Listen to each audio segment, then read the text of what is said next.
Como que está a nossa vida? Está tudo bem? Cuidado, tá?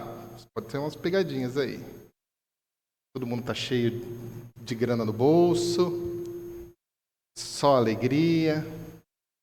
Na verdade, assim, a gente passa por muitas situações, né, que nem tudo aquilo é do jeito que a gente espera.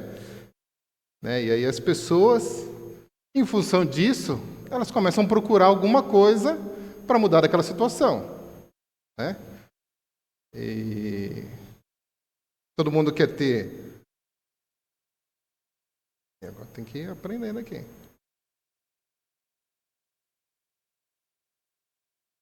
Agora foi, está apertando o botão errado. Então todo mundo quer em busca de uma família feliz, de um sucesso com a família,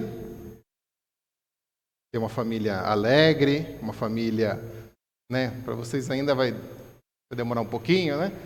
Mas a gente já está nessa, né, Rodrigo? E sucesso financeiro, né? O pessoal busca muito isso. Um carrão. Opa, tem que apertar aqui. Um carrão, né? Eu troquei, eu tinha posto um SUV e eu mudei.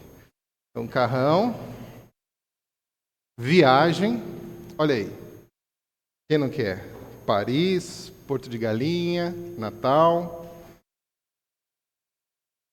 Quem não quer? Né? Todo mundo quer. Eu quero. Né? Mas se você quer isso, é isso que você procura, vou te explicar o que você precisa fazer nos dias de hoje e é o que o pessoal tem buscado. Você precisa de um coach. Tá? É disso que você precisa. Se vocês depois não prosperarem, não fizerem, a culpa não é minha, eu avisei o que vocês precisam fazer. E vocês sabem o que é um coach? Agora sim, foi, né? O coach, pela tradução, ele é um treinador. Tá? Então, a tradução da palavra coach é treinador, e coach, como se chama melhor, é aquele que é treinado. Tá? Então, basicamente é isso. Aquele que está treinando e aquele que está treinado. E os coaches, né? Estou falando, vocês veem aí diariamente, tem vários vídeos na internet. Ele usa técnicas ali para poder conduzir as pessoas a pensar de uma determinada forma ou saírem de dentro da sua caixinha e neutralizarem ali as suas limitações e alcançarem aquele sucesso que a gente viu ali, que é aquilo que as pessoas procuram. Né? A internet está lotada de coach. Quando você liga lá, a quantidade de vídeos que aparece, aí você assiste um, assiste outro, e vai, aquilo vai inundando a sua tela, e tem para todos os gostos ali. Então, a promessa ali é, você vai para um lugar, paga um curso ali normalmente de 3 dias, e você vai sair dali com a chave do sucesso. Tá? Então, tudo que você precisa vai ser ensinado ali, e você vai sair dali com tudo aquilo que você precisa para ter sucesso nessa vida. Aí você vai ter ali sucesso financeiro, sucesso profissional e sucesso familiar. Tá? Então, essas aqui são as questões mais procuradas. Tá? Então, ali vai ter um evento lotado de pessoas, em que a pessoa que está ali toda despojada, né? Nada de terno, nada de gravata. O objetivo é esse, porque o público normalmente é um público jovem, né? Olhando ali, assim, jovem que nem eu, assim, né? E eles estão ali procurando isso, tá? É um curso desse para 5 mil, 6 mil, 10 mil reais. E pelo menos alguém ali sai com sucesso. Alguém ali sai. Provavelmente é aquele que está em pé ali, né? Alguns milhões no bolso. Tá? Então, as pessoas têm procurado isso o tempo todo. Não é à toa que isso, né, essa foto que a gente vê aí, está lotado. E vocês com certeza já viram vários vídeos na internet que o público é isso. Lotado, lotado, lotado. Porque as pessoas estão ali procurando aqueles itens que a gente falou. Normalmente esses coaches, eles estão ali dentro gravam alguns vídeos fazendo propaganda dentro dos seus carros, né, aquele carrão bonito, e eles falam ali que você vai também... A ideia é que você também tem aquilo, ou eles gravam de frente atrás, tem uma paisagem bonita, Torre Eiffel, aqueles lugares assim. Quem olha e fala assim, é isso que eu quero. Esse cara vai me dar aquilo que eu preciso. Né? E aí, a consequência é isso. Né? Plateias enormes buscando todo esse sucesso. Infelizmente, essa mesma ideia tem sido trazida para dentro da igreja. Tá? Cultos lotados com pastores coaches, né? Chamados pastores coaches, onde as pessoas estão ali buscando exatamente os mesmos pontos. Talvez isso não é dito ali de uma forma mais aberta, talvez a propaganda, algumas, não são feitas de forma mais escancaradas, mas as pessoas que estão ali, muitas vezes, eles estão procurando exatamente a mesma coisa. O sucesso financeiro, o sucesso familiar, o sucesso entre as pessoas. E essas igrejas estão cada vez mais lotadas e lotadas e lotadas, e as pessoas têm procurado isso, porque isso vende, né? Essa ideia vende, essa ideia lota, e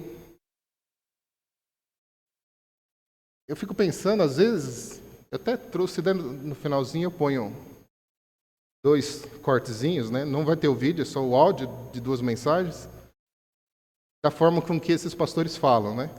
Para mim, é como... Eu lembro muito bem, quando vocês não vão lembrar, tinha a Super Nani, e ela ensinava que para você repreender seu filho, você tinha que abaixar e falar olho a olho, para que seu filho tivesse olho a olho no mesmo nível que você. Confesso que eu nunca fiz isso, porque eu sou o pai, ele é o filho. Eu estou aqui, ele está lá. Isso tem consequências. Ele precisa entender que existe uma autoridade. Não sou eu que tenho que abaixar lá para falar com ele. Ele entender que eu estou lá, a mãe dele está lá em cima. O que eu estou dizendo é assim, as pessoas às vezes parece que eles querem fazer com que Deus abaixe e olhe olho a olho. E o público que está ali, parece que aquilo é, poxa, a partir de agora, Deus vai me ver como se eu fosse a última bolacha do pacote, aquilo que eu quero vai ser feito, Deus tem a obrigação de fazer aquilo. É como se Deus descesse, como se eles fizessem isso, né? Eles descessem Deus e Deus estivesse assistindo aquilo que eles estão fazendo. Aí eles vão dar uma palavra para que Deus realize em mim tudo aquilo que eu quero. Essa é a impressão que eu tenho quando esses coaches fazem isso. Mas olha só que interessante. Abra suas Bíblias aí em Mateus 5, que é o texto que a gente vai estudar, e a gente vai fazer um paralelo nessa noite do que tentei, né? Peguei alguns exemplos do que é ensinado nesses coachings, né? O que as pessoas procuram e os ensinamentos de Jesus no Sermão do Monte, né? São a introdução do Sermão do Monte ali. Ele ainda se estende até o capítulo 7, a gente vai ficar no começo do capítulo 5. Mas a gente vai ver ali alguns aspectos interessantes desse sermão.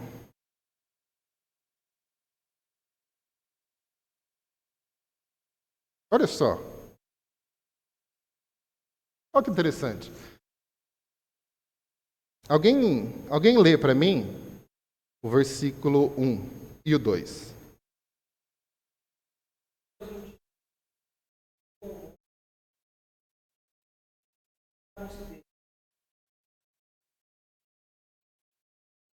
Tá bom aí já. Olha só, ali é só uma ilustração, tá? Não era aquilo ali, mas é só para a gente ter uma ideia visual. O monte, né? Para vocês imaginarem aí, é o que está escrito. Jesus, uma plateia, os discípulos, e Jesus começou a ensinar. Olha só que interessante. De graça, isso aí, tá? Ninguém precisou pagar. Então, Jesus começa a ensinar ali. Jesus está ali em Cafarnaum, então está a multidão, então ele sobe nesse monte e começa a ensinar os seus discípulos. Ele começa a ensinar a chave para ser feliz. Olha só, Jesus começa a ensinar e a gente vai ver a gente vai decorrendo no texto, são várias, né, bem-aventuranças, em que Jesus vai explicando o que a gente precisa para chegar lá. na felicidade. Tá? E aí a gente leu, né? O primeiro. Bom, então, bem-aventurados. Posso esquecer de apertar aqui. Bem-aventurados, quer dizer, do grego, né? Macários, que quer dizer felizes. Então, todos os versículos que a gente vai ler, ele vai começar bem-aventurados, vocês já sabem, né? Então, ele quer dizer felizes e bem-aventurados, tá? Tem versões que já traz dessa forma, a NVI traz como bem-aventurados. Então, olha só, Jesus está falando, felizes são aqueles que... e a gente vai pensar um pouco sobre isso. E a gente vai fazer um paralelo daquilo que Jesus ensinou, né, e trouxe para nós nas Escrituras, e daquilo que a gente vê por aí, para a gente pensar um pouco se tem alguma coisa errada acontecendo. Né? Qual que é o primeiro ponto que as pessoas procuram os coachings? Para quê? Grana. Pessoal, não importa se é lá na igreja, não importa se é num desses eventos aí seculares, as pessoas vão lá procurando sucesso financeiro, é isso? Por quê? Porque as pessoas entendem que elas só conseguem ter sucesso, só conseguem ser felizes se elas tiverem dinheiro no bolso. Então, é a forma que elas encontram para chegar a essa felicidade que elas tanto procuram. E Jesus começa a ensinar, é muito interessante. O primeiro ponto que Jesus fala, olha só, alguém pode ler, por favor?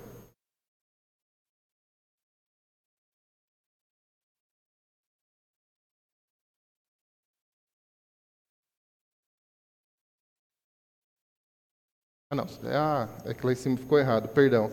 É só o 3. Embaixo está humildes, né? Depende da versão, ele fala pobres ou fala humildes. Olha só que interessante. Jesus já começa, ele abre o discurso dele falando, bem-aventurados os humildes. Né? A gente vai focar na versão de humildes. Se você ler lá em Lucas também, relatando isso no capítulo 6, lá ele fala os pobres, lá especificamente pobres e ricos, ele faz essa comparação. Bom, o primeiro ponto que as pessoas procuram é a fama, a glória, o dinheiro. Né? Os coaches vão falar isso, né? Tudo aquilo que eu expliquei lá, da questão de dentro dos seus carrões, tudo é para mostrar que eles são bem-sucedidos. Então, se você seguir aquilo que eles estão falando, você também será bem-sucedido. Tá? Então, e é interessante Jesus começar a falar exatamente sobre ser humilde de espírito. E o que é ser humilde de espírito? Todos esses versículos que a gente vai ler, é interessante a gente pensar que eles não estão ali de uma ordem aleatória. A gente vai ver que um ensinamento, ele vai amarrando o outro. É como se, para você ir para o próximo nível, aquele primeiro você já tem que estar fixo na sua mente. Então você vai assim, e ele vai explicando, né? Imagino que isso foi muito difícil para os discípulos, para todos aqueles que estavam ali entender. Mas Jesus começa falando de humildade de espírito. O que é humildade de espírito?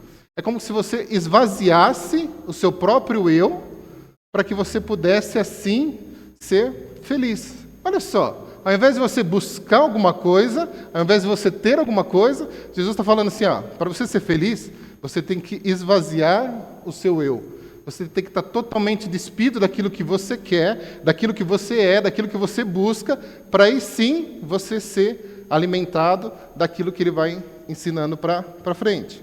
Tá? Isso envolve cobiça dos olhos, né? Envolve tudo aquilo que a gente vê, aquilo que a gente quer e aquilo que a gente coloca. São os nossos deuses, né? Aquilo que a gente coloca no lugar do nosso coração que a gente dá mais importância. Né? Isso não tem nada a ver com aquele que é tímido, com aquele que é humilde. Não. Humildade de espírito, porque os ensinamentos ali, ele não está relacionado com personalidade. Pode ser que a gente leia e alguma coisa ali seja mais simples para mim, porque a minha personalidade me ajuda naquele sentido. Né? Isso é até pior, porque a gente tende a olhar para o outro, né, e achar que o outro é errado porque aquilo que ele erra, eu não erro. Mas e os outros que eu também estou errando? Mas a gente foca naquilo que eu tenho mais facilidade de fazer. Aquele mente, mas eu não minto. Mas o que eu faço? Tá? Então, isso é o quê? São ações que o Espírito Santo, na pessoa, faz com que ela exerça. Tá? Então, assim, não é uma coisa voltada à nossa natureza humana. É coisa voltada para aquilo que Deus vai moldando o nosso caráter, o nosso ser, e assim a gente vai conseguindo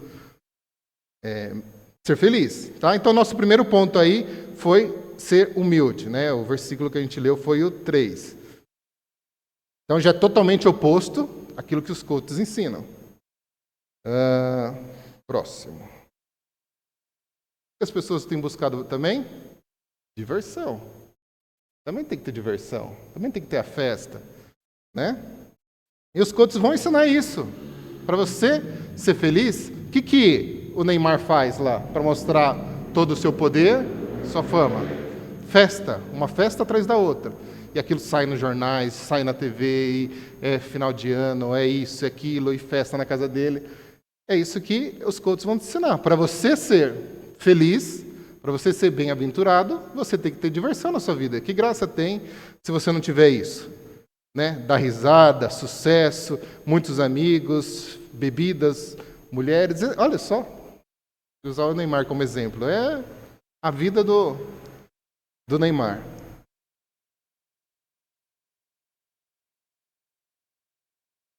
E a gente vai para o versículo 4. Alguém lê, por favor?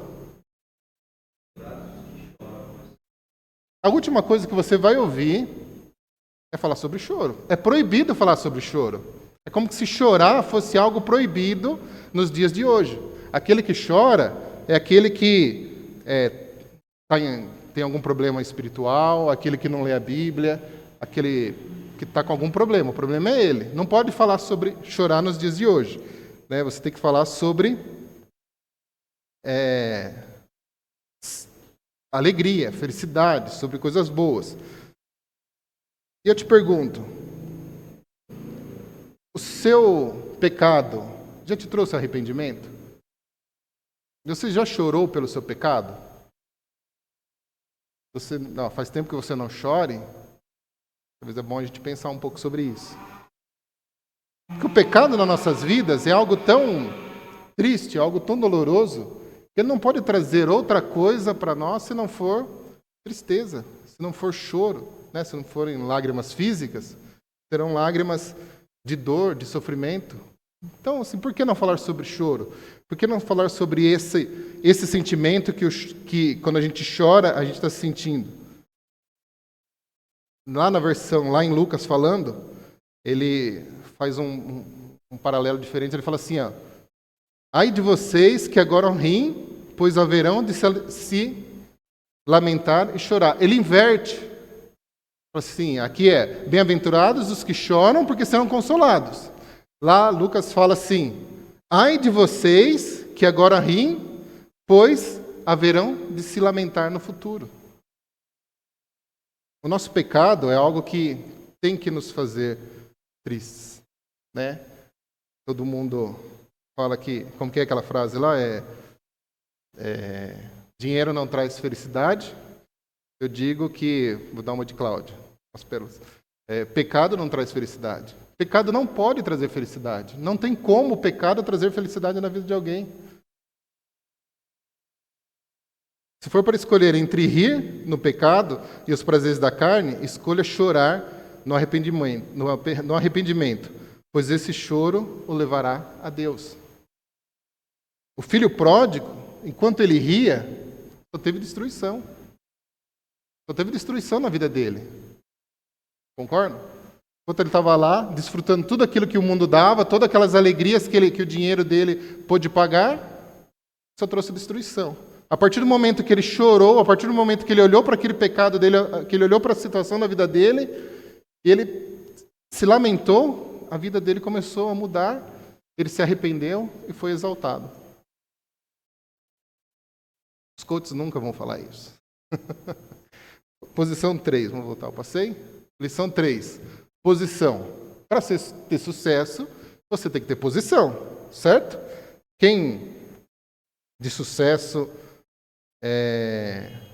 não tem uma posição, não tem um status, né? Quando as pessoas olham para aquela pessoa, falam, ó, eu quero ser igual aquela pessoa ali.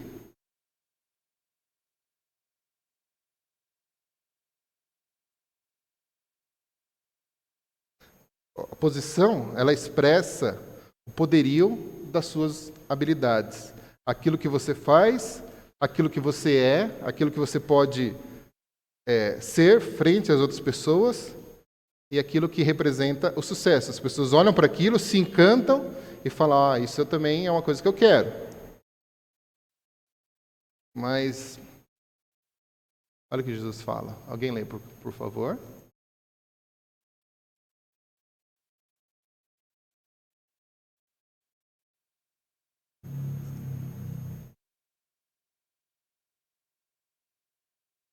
É isso mesmo. Bem-aventurado os mansos, né? A gente está falando aqui sobre posição, no sentido de como as pessoas agem frente às outras pessoas, tá? Tem aquelas pessoas que elas gostam de olhar para o outro de cima para baixo, e a atitude delas em relação a outra pessoa é de opressão, tem aquele chefe chato e tem aquele chefe que gosta de humilhar. Ele chegou naquela posição e o prazer dele é humilhar a outra pessoa, não é fazer um bom trabalho, né, que a empresa se desenvolva, não. A função dele é humilhar a outra pessoa, porque ele adquiriu, e isso está cheio, né? As pessoas adquirem seu feudo de poder e eles vão ali pressionar aqueles que não estão naquela mesma situação. E Jesus ensina, bem-aventurados os mansos, porque herdarão a terra. Quem que a gente pode usar como exemplo de manso? A gente pode usar Davi. Davi já havia sido ungido rei e foi perseguido por Saul. Como que Davi agiu frente a Saul? Ele agiu com mansidão. Você é daquele que não engole sapo?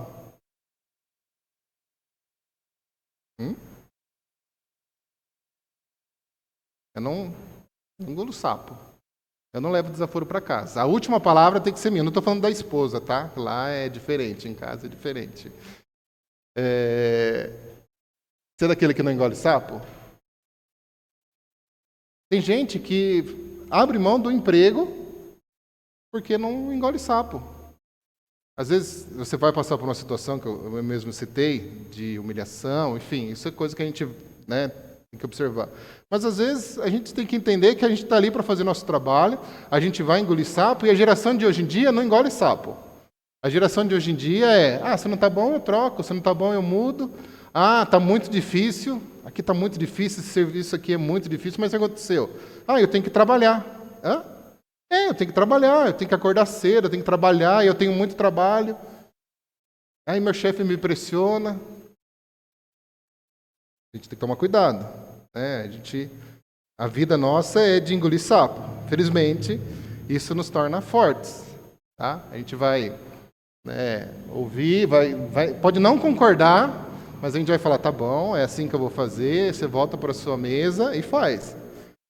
Então, não adianta, né? A gente sempre procurar o lugar perfeito, o emprego perfeito, a gente não vai chegar a lugar nenhum. E é interessante que ele fala assim, os mansos o quê? Herdarão a terra. Não vai ter ninguém no céu que não seja manso, tá? Então, se não for manso, olha lá, os mansos herdarão a terra. Quarta lição. Faça qualquer coisa para chegar lá. Isso eu pus de uma forma mais simples, mas é mais ou menos isso que, se você for nesses cursos, eles vão te ensinar. O coach vai te ensinar a prosperar jogando o jogo. Tá? O que você tem que fazer para chegar lá? Às vezes, nem sempre o politicamente correto ali, aquilo que é certo. O politicamente correto, a gente tem que tomar cuidado, né? Aquilo que é certo é o que você tem que fazer para você chegar lá. Você tem que olhar e ver quais são as oportunidades que vão te oferecer para que você saiba abraçar, tá? Mesmo que seja ali uma mentirinha no currículo, afinal de contas, né? Quem é fluente em inglês? Eu ponho lá, mas a pessoa também não vai ser que é fluente em inglês, né? Uma puxadinha de tapete, por que não? Preciso. Uma sonegaçãozinha de imposto, né? Para quê? Eu tenho que declarar tudo que eu tenho que declarar. Esse governo aí já está cheio de dinheiro, gastando mal, né? Isso, como que eles falam? Você sonegar imposto é como se você tivesse restituindo o seu próprio dinheiro, né? Então, para que fazer isso? Você tem que aprender a jogar o jogo. É isso que os coaches vão te ensinar, porque se você for fazer tudo certo, dá muito trabalho, vai ser mais demorado, então vai dar mais trabalho, você vai ter pessoas que você vai ter que se submeter. Então, assim, vê uma oportunidade. Ainda que seja uma mentirinha ali, não dá nada, tá? Mas aí a gente faz um paralelo com o que Jesus ensina. O que Jesus ensina? No versículo 6. Alguém leia, por favor.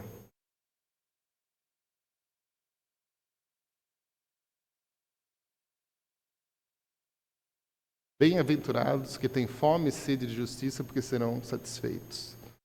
O que significa ter fome e sede de justiça? Vou pensar um pouco. Se todo ser humano tivesse fome e sede de justiça, tenho certeza que o mundo não estaria como está hoje. Não estaria tendo guerra, não estaria tendo violência, não estaria tendo corrupção, todas essas coisas que fazem, né, a humanidade sofrer e que tem um lado e que está se beneficiando. Nada disso é à toa, aleatório. Alguém acordou e teve aquela vontade. Tudo isso é voltado por alguma necessidade que alguém ali está se beneficiando. Se todo ser humano tivesse isso, fome e sede daquilo que é justo, o mundo estaria feliz. Que é o que a gente procura, é o que a gente está buscando. Talvez a gente pudesse, né, sumarizar isso.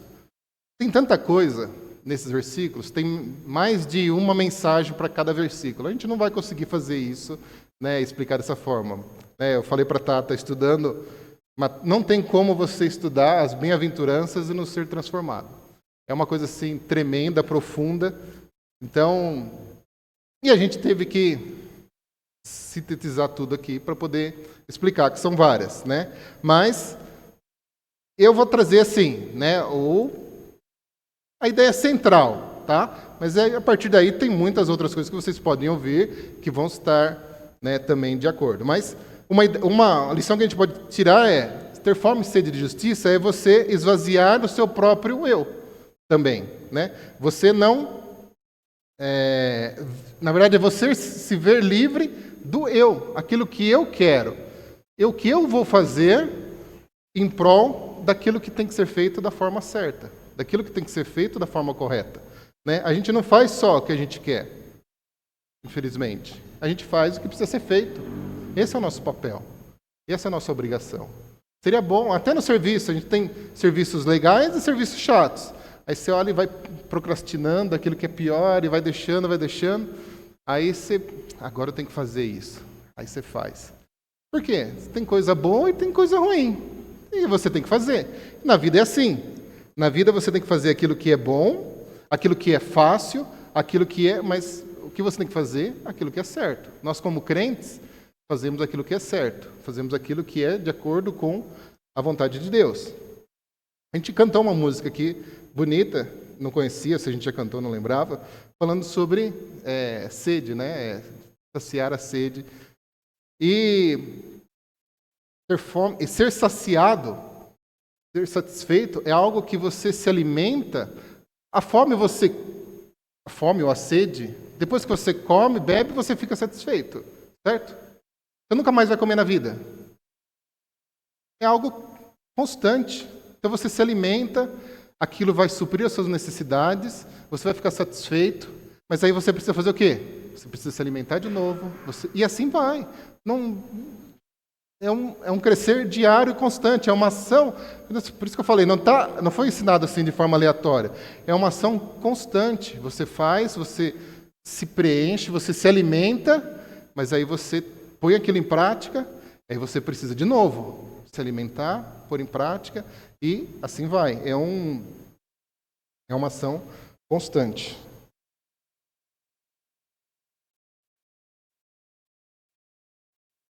Ser um homem, né, que busca ter sede de justiça, é o homem segundo os ensinamentos de Jesus. Então, lá no Novo Testamento, né, Jesus ensinando nos Evangelhos, o que é ser um homem que tem sede de justiça? Ter fome e sede de justiça nada mais é do que um homem que deseja ser diariamente santo. Diariamente santo. O salmista sintetizou um texto bem conhecido, bateu com aquilo que a gente cantou: como a corça anseia por águas correntes, a minha alma anseia por ti, ó Deus. A minha alma tem sede de Deus, do Deus vivo. Né? É isso. É uma necessidade de buscar o que é santo, de buscar o que é de Deus, e aquilo vai nos alimentar, a gente vai pôr em prática. E não para por ali. Vou ter sede de novo, vou ter fome de novo, e assim vai. É a única forma de a gente ter sede pela justiça. A gente continua. Qual é o próximo ensinamento? O próximo. Então, que a gente pode pensar assim, o que será que os coaches vão ensinar a respeito do próximo?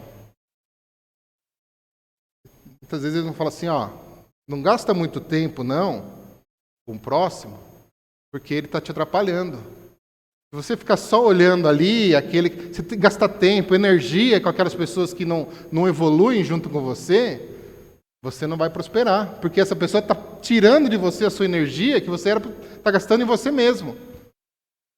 Eles vão te ensinar isso. E aí, enquanto você olha para o outro, você não está olhando para si mesmo e você não está prosperando. O que Jesus fala? Alguém, por favor? Vai, Gabi, eu sei que você quer.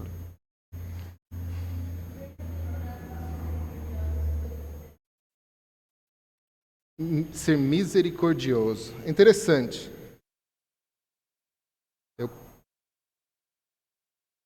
A palavra misericórdia, ela do latim, ela é dividida ali, ó. Então,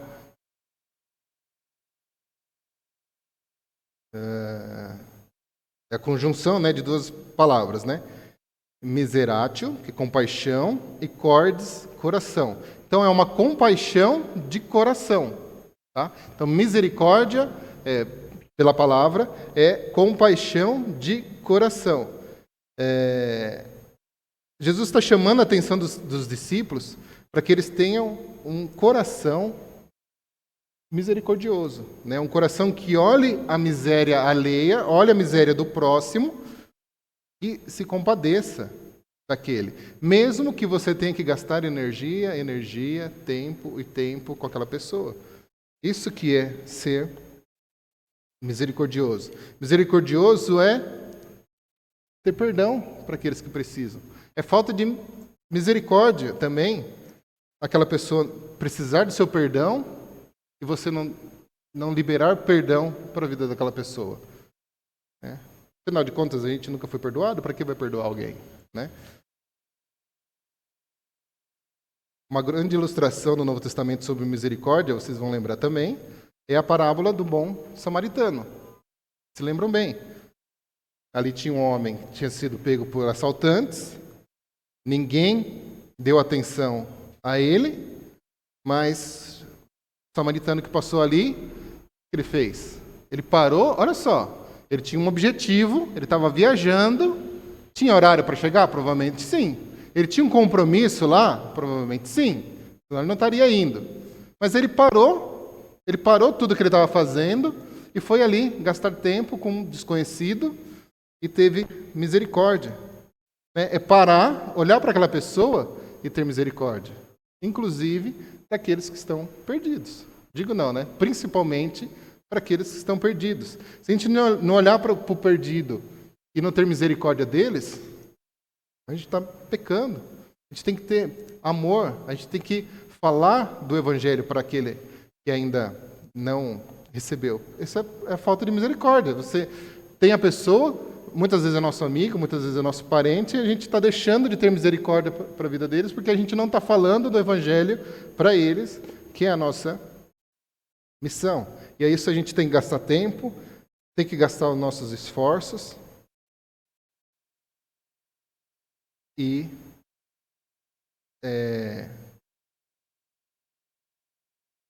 atenção. Bom, vamos seguir. Bastante. Não, já está avançando bem. Lição 6. Faça o que o seu coração mandar. Essa é complicada.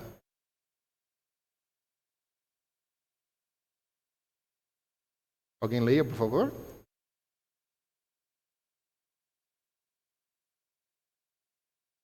Bem-aventurados os puros de coração. A gente vai começar explicando um pouco sobre esse versículo na palavra coração.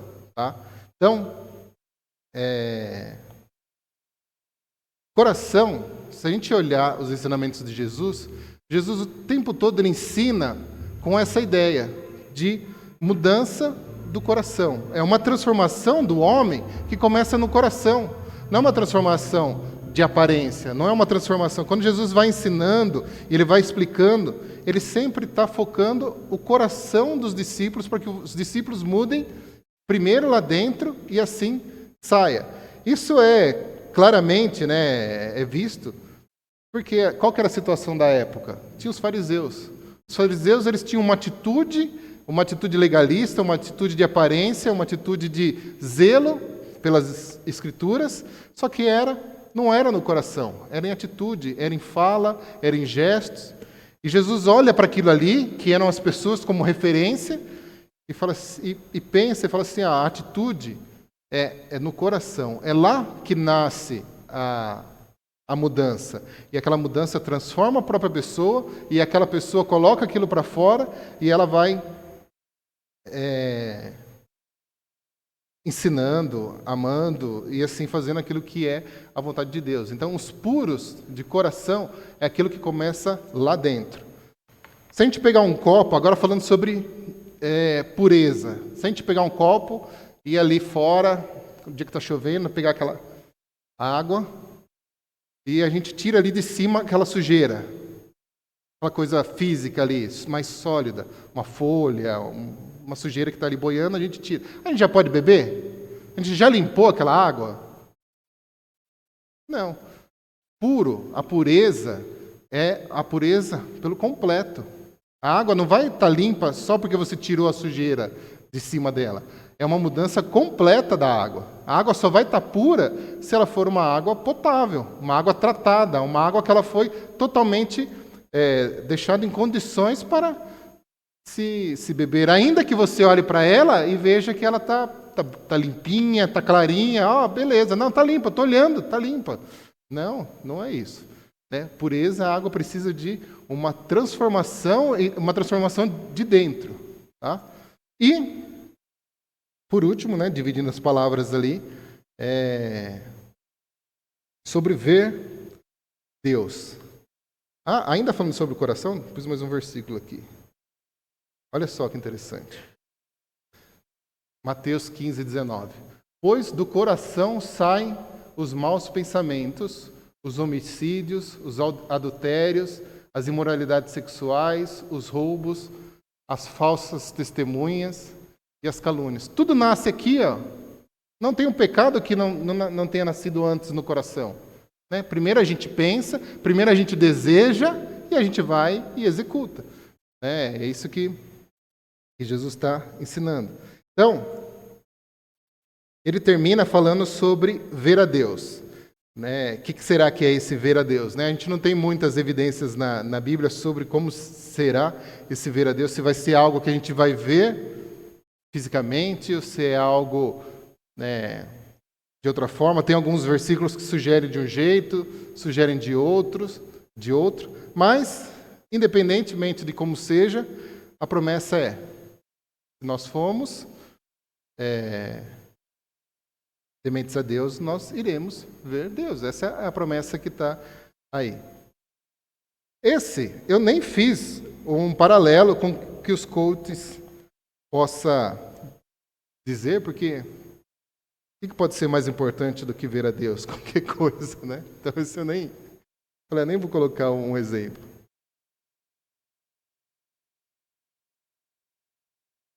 Olho por olho, lição 7. Olho por olho, dente por dente. Você vai também aprender isso. Você não é bobo? Você é bobo? Você vai deixar alguém te passar para trás? Não vai. Né? Se a pessoa fizer alguma coisa, você tem que devolver. Se a pessoa te passar para trás, você tem que lutar. Você tem que lutar aquilo que é seu. E pasmem, tem gente falando que você tem que brigar até com Deus para que você tenha aquilo que você quer. Não é um favor. Você tem que exigir. Brigue com Deus.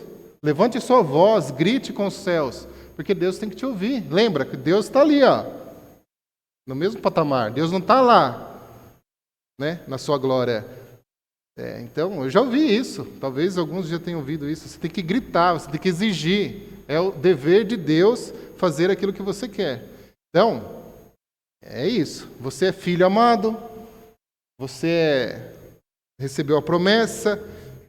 Enfim. O que Jesus ensina? Mateus 5:9. Por favor, alguém? Eu não pus. Agora sim. Bem-aventurado os pacificadores. Isso soou como um choque no ouvido dos discípulos. Isso soou como uma... Acho que quando chegou ali, os discípulos falaram assim: para tudo que eu vou descer. Porque quem eles esperavam de Jesus? Quem era o Jesus, o Messias prometido, que os discípulos e todos os judeus ali esperavam? O guerreiro, aquele rei, aquele que queria tomar o poder do Império Romano e ia libertar o povo judeu da escravidão. E aí Jesus vem e fala: bem-aventurado os pacificadores. Aí peraí. Aí nessa hora eles começaram a falar: pede o RG dele que tem alguma coisa errada aí. Ele mentiu nesse RG aí. Eles começaram virou uma bagunça. Eu imagino que virou uma bagunça, porque Jesus começou a ensinar exatamente o oposto daquilo que eles esperavam. É mais ou menos como se Jesus estivesse falando assim: então, sabe tudo que vocês pensaram até agora? Não é nada disso. Não é nada disso. Por quê? Meu reino não está aqui. Jesus ensinou.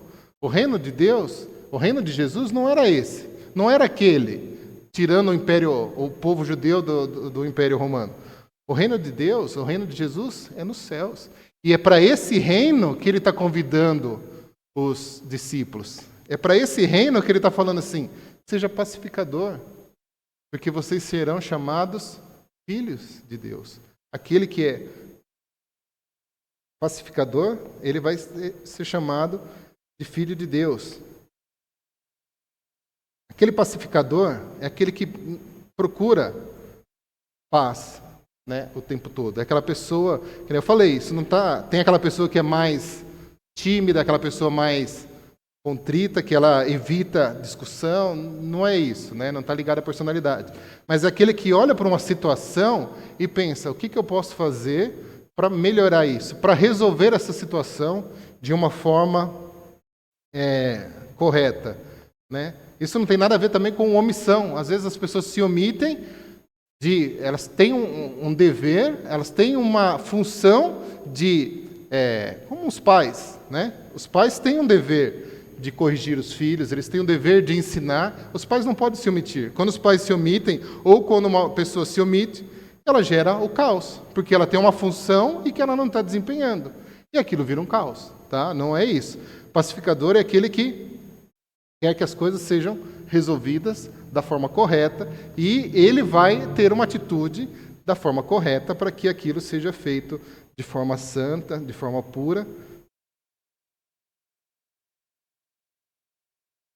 Você percebe que o homem só pode ser pacificador, segundo a vontade de Deus, se ele tiver um coração puro, que a gente acabou de ver?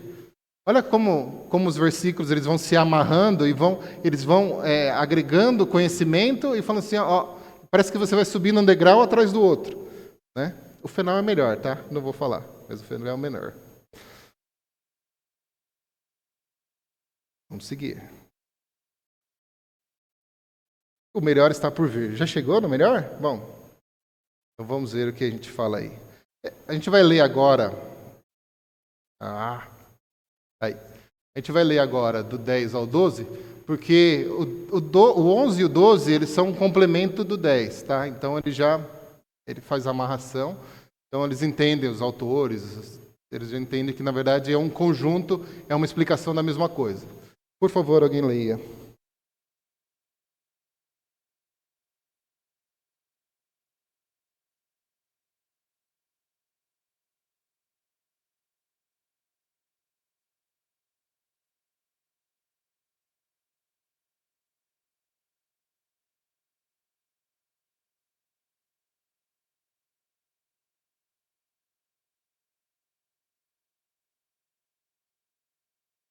Aí a gente chega no último versículo da série ali, né? Os últimos. Bem-aventurados aqueles que forem perseguidos e por minha causa, né, falarem tudo que for de mal. Os coaches vão ensiná-los a prosperar sempre. É aqui, agora, nesse mundo. Esse é o objetivo, é isso que as pessoas estão procurando. E as pessoas visam isso porque elas olham e elas querem prosperar em tudo isso. E aí a gente estuda, vê tudo isso que eu falei, e aí a gente termina falando sobre sofrimento e perseguição. Mas para que eu vou fazer tudo aquilo, sendo que a gente fecha o texto falando sobre perseguição, sobre sofrimento.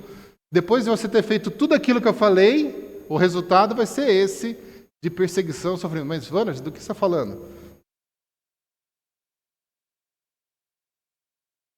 Alguém tem dúvida de sofrer perseguição? Talvez a gente pense na mente aquele, né, que está pregando lá na África, num país que tenha uma perseguição mais intensa. Mas só pelo fato de você se identificar como cristão, na sua escola, na sua faculdade, no seu trabalho, você é perseguido de alguma forma? Sim, esse assunto não é distante. Né? Só o fato de você se apresentar como cristão, isso automaticamente, na cabeça daquelas pessoas, o certinho aí, aquele que está aqui só para julgar. Então, aqueles naquela roda de amigos estão ali bebendo, fumando, se prostituindo. Se você chegar ali e negar tudo aquilo que está sendo oferecido, você vai ser aplaudido por eles. Vem aqui, eles vão, que legal, não, como você é chato, como você é isso, E aquilo, muitas vezes você vê pessoas no trabalho sendo perseguidas por outras pessoas, sendo perseguidas por chefes, por colegas de trabalho, simplesmente porque se identifica como cristão. Os crentes estão sendo, sim, perseguidos a todos os momentos, né? A gente olha aí o que as pessoas têm feito, movimentos tentando mudar a lei, mudar tudo que é princípio, principalmente quando eles olham para a Bíblia. A Bíblia virou um alvo, é um target que eles têm que desconstruir tudo aquilo que foi ensinado, porque tudo aquilo que a Bíblia ensina é algo contra aquela vontade que eles têm. Então, eles ficam o tempo todo tentando desconstruir isso na escola, desconstruir isso no emprego. Isso é perseguição contra a igreja. Mas o que a gente tem que fazer? Permanecer firmes, permanecer fiéis. Jesus foi perseguido.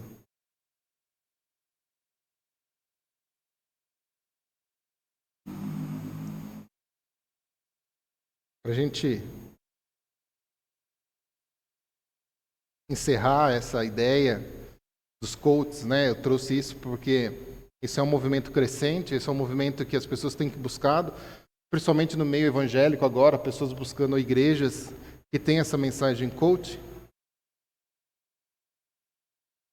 Está acessível, isso está sendo entregue, e a gente tem que olhar para aquilo e pensar, será que isso é aquilo que eu preciso? É aquilo que eu quero? É aquilo que vai me direcionar ao reino dos céus? Ou é aquilo que vai me satisfazer agora, nesse momento? A gente tem que ver aquilo que está sendo apresentado, da forma que está sendo apresentada, e a gente tem que escolher. Vou passar aqui rapidinho, já só para encerrar. Ô, Léo, dá para pôr aqui, né? No microfone? Acho que vai captar, sim.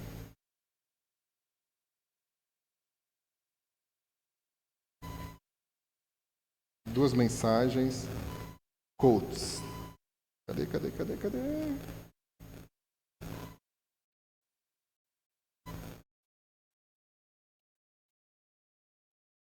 Oi? Peraí. Aqui. Pronto.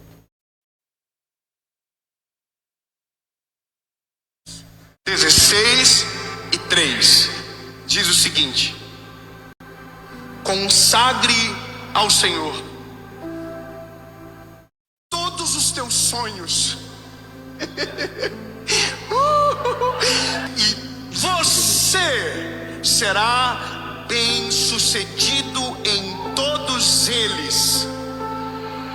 Eu vou ser claro com você: tudo o que você coloca na mão de Deus, pode ter certeza, é impossível de se frustrar, porque aquilo que confiamos na mão dele, ele é poderoso para fazer muito mais além do que podemos. Tá bom, né? Calma, tem mais outro.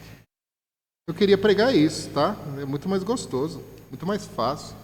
Queria não, né? Estou falando no sentido de irmão, você como precisa isso é olhar para o fácil. teu negócio e pensar o que Deus pensa.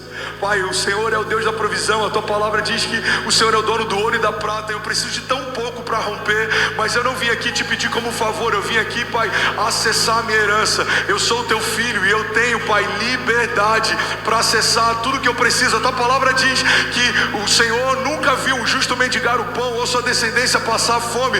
Jesus, eu acesso hoje a riqueza do tipo de Deus. Eu acesso hoje, Pai, a prosperidade bíblica. Eu recebo hoje uma colheita superabundante. Toda a semeadura que eu já liberei ao longo dos anos, Pai, eu creio que vai vir sobre a minha casa 30, 60, até 100 vezes mais. A tua palavra diz que o generoso prosperará. Aquele que dá alívio a outros, alívio. Tá bom. Bom, isso foi só para a gente ver que talvez eu não estou falando muita coisa fora do normal, né? Seria bom falar isso, né? Eu desliguei aqui, Léo? Não. Seria bom falar isso dessa forma. Só que isso só traz frustração, né? Não adianta sair de um culto desse achando que você vai orar e vai acessar a sua herança de uma forma milagrosa e a partir dali você vai prosperar de uma forma sobrenatural. As coisas não funcionam desse jeito. Isso vai gerar o quê? Frustração. Aí as pessoas vão lá buscar outra palavra.